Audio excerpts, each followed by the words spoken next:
pastil. Dahil number 1 trending ito sa Pilipinas at dinudumog ng mga karamihang Pilipino. Short story nga pala para sa pastil. Pastil is a Filipino dish made with steamed rice wrapped in banana leaves with dry shredded beef, chicken or fish. It's originate from the Maguindanao people and it's a popular cheap breakfast meal in Mindanao, especially among Muslim Filipinos brothers. Ito ang manok at nag-prepare na din ako ng mga gagamitin ko para sa chicken pastil. Alright, go go go! At naglagay nga ako ng mantika or oil. Sinunod ko naman ang bawang.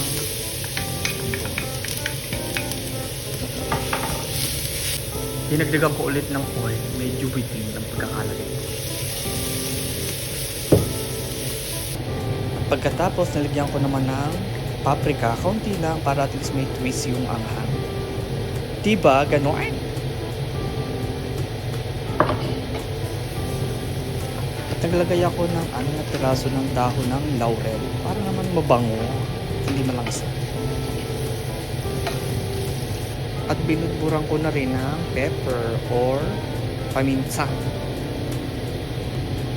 At syempre, hindi mawala ang aswete powder, di ba? Pinili ko pa yun sa Asian. So ayan, yan nagpapasarap talaga, di ba? Tsaka halu-haluin para hindi masunog.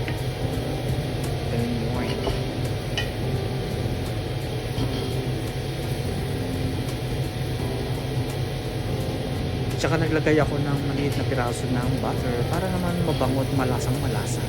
Diba? Parang ikaw.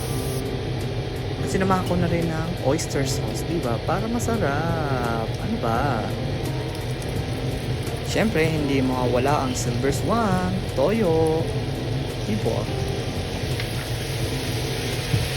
So, itong inilagay yung hiniwalay kong mga manok. Ang kanina. Tapos lahat.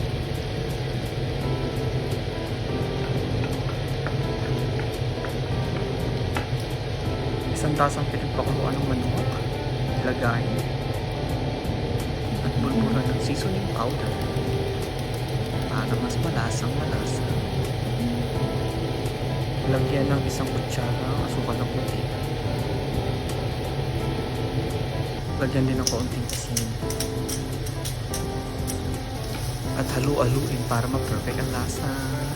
Takloban pagkatapos at paghintay ng 10 to 15 minutes at luto na. So ito na ang final touch ng lutong pastil. At titikman na natin kung ano ang lasa ng chicken pastil na ginawa ko for the first time. Sweet. Perfect. Anong sabi ni Ma'am Grace?